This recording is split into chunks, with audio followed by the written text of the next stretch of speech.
All right. This is a video for YouTube. Uh, 2009 Dodge Caliber transmission. It's got the CVT transmission. A lot of people claim the transmissions are junk. I think I know why. Okay, mine runs pretty good. It's still young. I only got 30,000 miles on the car, but I think I know why. A lot of them go bad.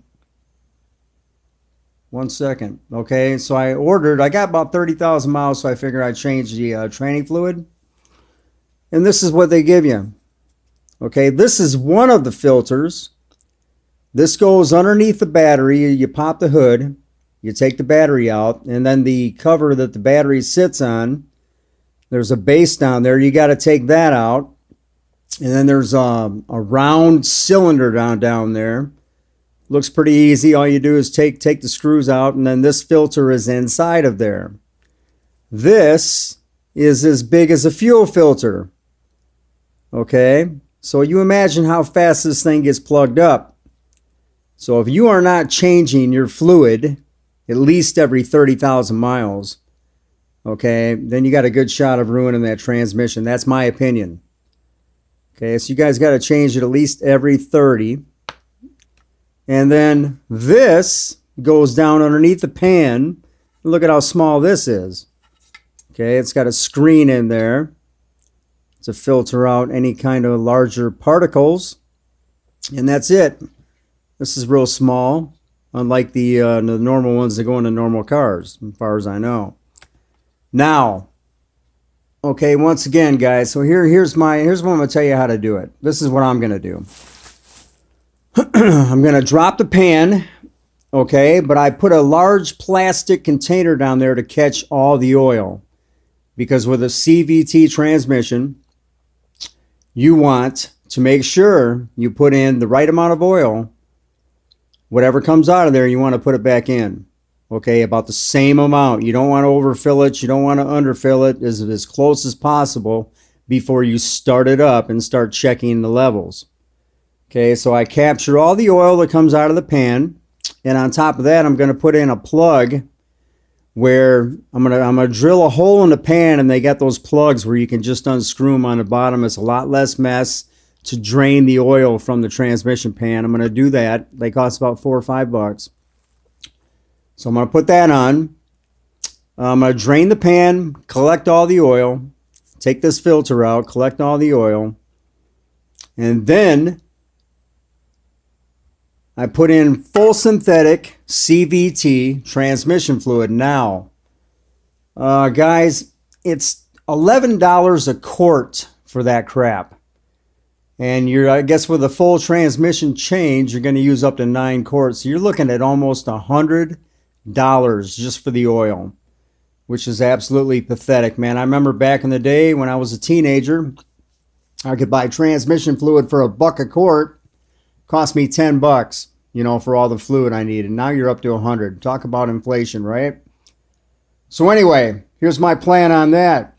Okay, normally when you do a transmission change, especially at 30,000 miles and using full synthetic oil, you don't have to replace it all. Okay, so 4 quarts of the old oil, I'm going to run through a strainer, and I'm going to fill up 4 quarts, which is a gallon. And I'm going to pour that back into the transmission once I get everything put back together. And then I'm going to put in 4 brand new fresh quarts. Okay, so you got 4 new quarts, brand new fresh. That's still $40 worth of oil.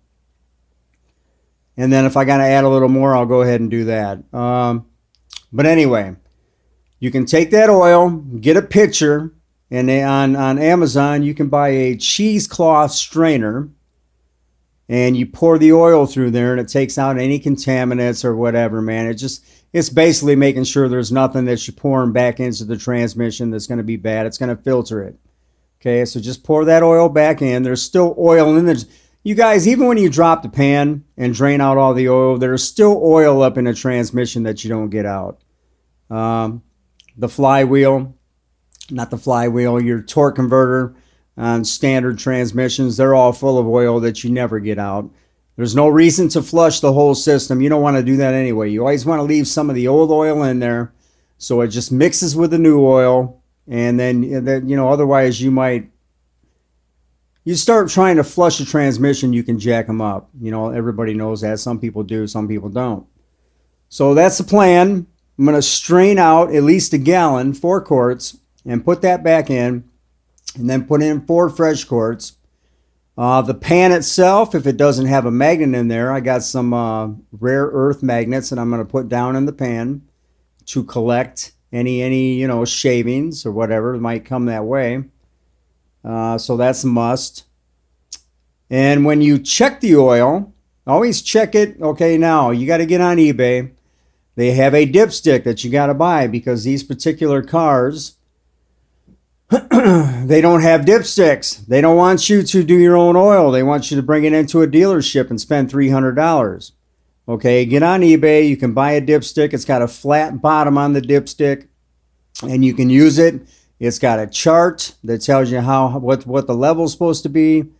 Mine on the caliber, I think it goes to 40, 45 when it's hot. There's a number on the stick, and that's how you check it. Okay, get the dipstick on eBay. It costs about $5-6, and then you do it that way. What else am I missing? That's about it, guys. But anyway, I would change these fuel filters, is what I call it, because that's how big they are, at least every 30,000 miles. Okay, because once these get plugged up, and if they do, you know, then you're going to have problems. That's probably why these transmissions are going bad, because that's a bad design. You know, you could put a filter on there maybe 3-4 times bigger than this, you know, almost like an oil filter on a car, you know, a lot bigger would be better, last a lot longer. But anyway, about every 30,000 miles, I would change that fluid. And full synthetic CVT. Okay, it's just a lot better oil. Stays cooler, protects longer. It won't break down. It'll last forever. And you shouldn't have no problems. All right, guys. Peace out. Take care. God bless. Have a great day.